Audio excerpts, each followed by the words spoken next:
तो संविधान में है। हम किसी जानवर को जानवर नहीं बोल सकते। मनुस्मृति में लिखा है, ढोल शूद्र गवार नारी यह ताड़न के अधिकारी। कहने का मतलब यह है कि ढोल जब तक उसको पीटोगे नहीं तो बचता नहीं है, गवार को जब तक पीटो नहीं वो समझता नहीं है, और नारी को जब तक पीटो नहीं वो समझती नहीं है, और दलित शूद्र उसको तो पीटने का ही अधिकार है। यानी समाज व्यवस्था कैसी थी, हम इंसान होते हुए भी जानवरों के तुल्य थे, और इस जानवरों के तुल्य से लेकर हम अगर इक्वलिटी में आते हैं तो हमको ये अधिकार संविधान देता है। आज अगर अंबानी भी होगा और छोटा सा दीपचंद शिंदे भी होगा तो सिर्फ एक मतदान का अधिकार है, चाहे वो अंबानी हो चाहे दीपचंद शिंदे हो, उनको वो दो मतदान के अधिकारी नहीं है और दीपचंद सिर्फ एक मतदान का अधिकारी नहीं है, ऐसा फासला नहीं है, लेकिन वो इक्वलिटी है। वो इक्वलिटी देती है। हम हमारे धर्म के विषय में बता सकते हैं, हम हमारे संस्कृति के विषय में बता सकते हैं। इसका अधिकार अगर कोई देता है तो इस देश का कोई दूसरा कानून नहीं, तो हमें ये हमारा संविधान देता है। संविधान, एक हिंदू धर्म का आदमी, उनके घर में अगर कोई बच्चा पैदा हो तो उसके बच्चा पैदा होने के पहले भगवत गीता उसके सुरक्षा में खड़ी रहती है। एक मुस्लिम आदमी के घर में अगर कोई बच्चा पैदा हो तो बच्चा पैदा होने के पहले कुरान उसकी सुरक्षा में खड़ा होता है। एक जैन आदमी के, एक सिख आदमी के, एक क्रिश्चियन आदमी के घर में अगर कोई बच्चा पैदा हो, उसके बच्चा पैदा होने के पहले उनका धर्म ग्रंथ उनके संरक्षण में खड़ा होता है कि यही पढ़ना है और इसी पर चलना है।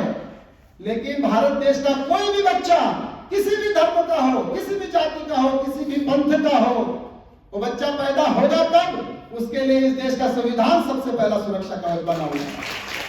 संविधान हमें यह अधिकार देता है।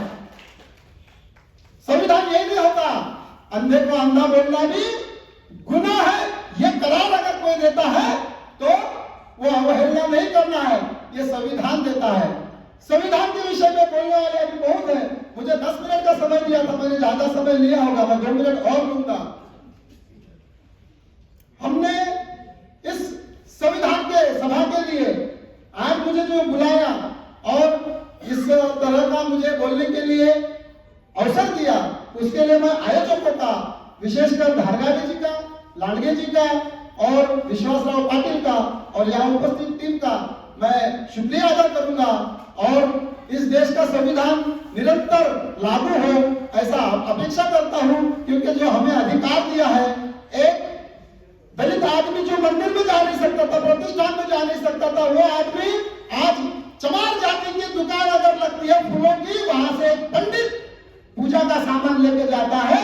और यह अवसर अगर किसी ने दिया है उस चर्मकार समाज को, उस गारोडी समाज को, उस वाल्मीकि समाज को, यह अधिकार अगर किसी ने दिया है तो वो संविधान ने दिया है, ना कि किसी देवी देवता ने दिया है। इतनी बड़ी क्रांति, इतनी बड़ी क्रांति करने के लिए किसी तलवार की, किसी सेना की और किसी युद्ध की जरूरत नहीं पड़ी। केवल और केवल डॉक्टर भीमराव अंबेडकर ने ये हमें ये सब कुछ दिलाया है।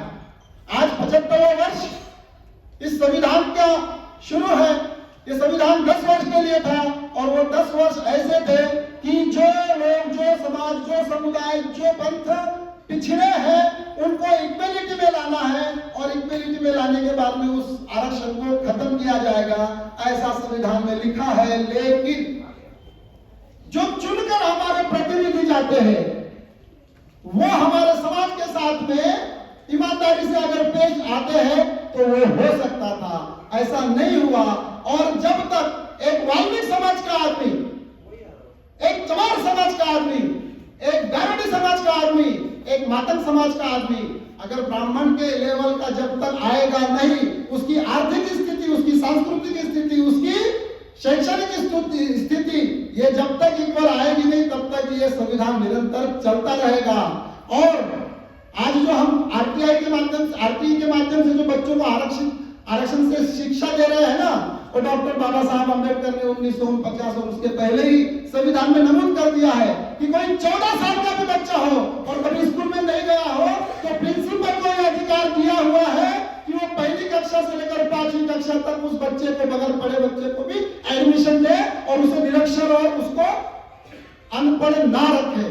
तो इस देश के बाबा बनना है तो बाबा सूट बूट वाले बाबा बनना है, जो सूट हो, बूट हो, टाई हो, अप टू डेट हो, आधुनिक बाबा हमें बनना है।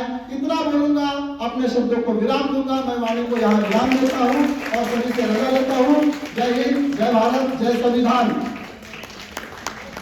जोरदार ताली होनी चाहिए, जोरदार ताली। Constitution is not mere last document.